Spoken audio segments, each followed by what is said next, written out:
정세균 국무총리와 홍남기 경제부총리 겸 기획재정부 장관이 코로나19로 인한 경제 위기에 대응하는 재정 역할을 둘러싸고 불편한 심기를 주고받았다. 영업 제한으로 발생한 자영업자의 손실 보상 법제화를 강조하는 정 총리는 국가재정건전성을 앞세워 재정 지출의 난색을 표한 기재부를 향해 각을 세웠다.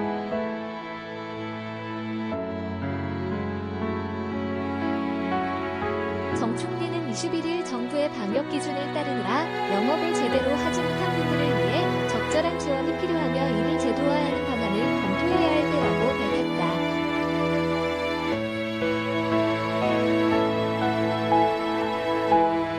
정 총리는 이미 국회에서 방역 조치로 인한 영업 손실을 보상, 지원하는 법안들을 발의했다며 기획재정부 등 관계부처는 국회와 지혜를 모아 법적 제도 개선에 나서주기 바란다고 지시했다.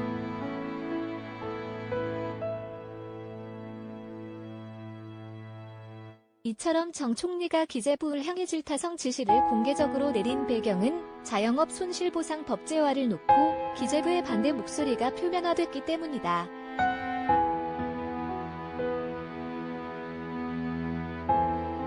전날 김용범 기재부 1차관이 해외 사례를 1차적으로 살펴본 바에 따르면 손실보상을 법제화한다라는 찾기가 쉽지 않다고 난색을 표하자 이 발언을 보고받은 정 총리는 여기가 기재부의 나라냐고 강하게 경고한 것으로 알려졌다.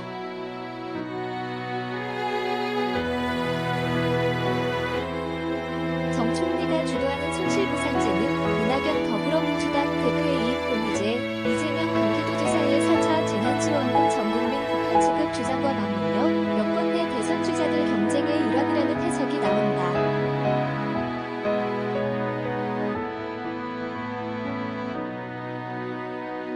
정 총리가 연이어 손실보상제에 강한 드라이브를 걸자 홍남기 경제부총리는 법적 제도화 방안을 검토 중이라고 한 걸음 물러나면서도 재정은 화수분이 아니다라고 불편한 심기를 숨기지 않았다.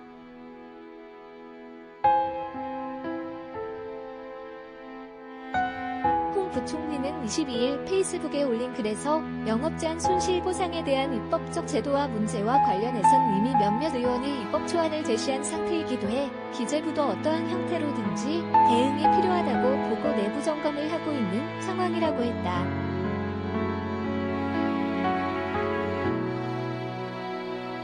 그는 영업제한에 따른 손실을 보상해주는 제도와 방법은 무엇인지, 벤치마킹의 외국 입법 사례는 있는지, 누구에게 얼마를 지급하면 되는지, 그 기준은 무엇인지, 소요 재원은 어느 정도이고 감당 가능한지 등을 짚어보는 것은 재정당국으로서 해야 할 소명이 아닐 수 없다며 이같이 밝혔다.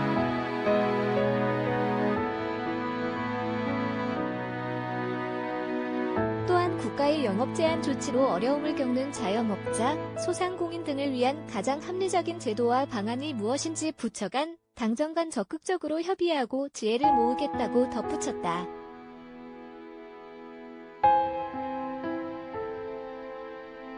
그러나 홍 부총리는 재정은 화수분이 아니기 때문에 재정 상황, 재원 여건도 고려해야 할 중요한 정책 변수 중 하나라며 과도한 국가 채무는 모두 우리 아이들 세대의 부담이고 나중을 위해 가능하다면 재정 여력을 조금이라도 축적하는 것도 지금 우리가 유념해야 할 사안이라고 했다.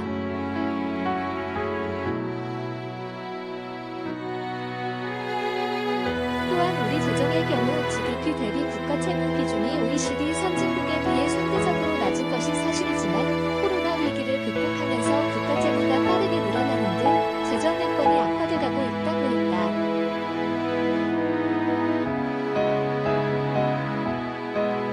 홍 부총리는 이어 모 의원의 제시한 대로 할 경우 월 24조 원이 소요돼 4개월 지급 시 우리나라 복지 예산의 절반 수준인 100조 원에 이를 수 있다고 했다.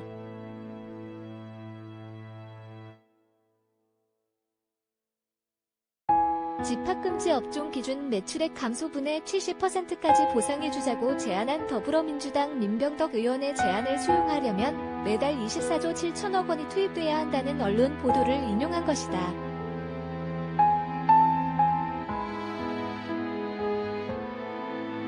총리와 부총리 간 기싸움이 팽팽하게 전개되는 가운데 민주당은 영업손실 보상 법안에 착수하며 정 총리에게 힘을 실었다. 이낙연 대표는 손실보상법, 이익공유제, 사회연대계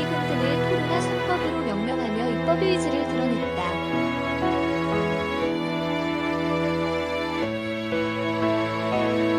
이 대표는 기자들과 만나 정부와는 손실보상은 불가피하다는 원론적인 의견이 공유된 상태라며 그와 관련된 법안이 제안돼 있고 추가로 제안될 것이다.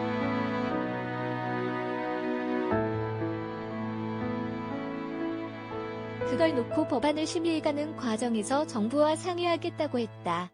민병덕 의원외에 강훈식 의원도 재난으로 인해 국가가 집합금지, 집합 제한으로 소상공인의 영업권을 제한할 경우 그 시간만큼 최저임금에 해당하는 액수와 사업장 임대료 등 고정비용을 보상하는 소상공인 보호 및 지원에 관한 개정안을 발의한 상태다.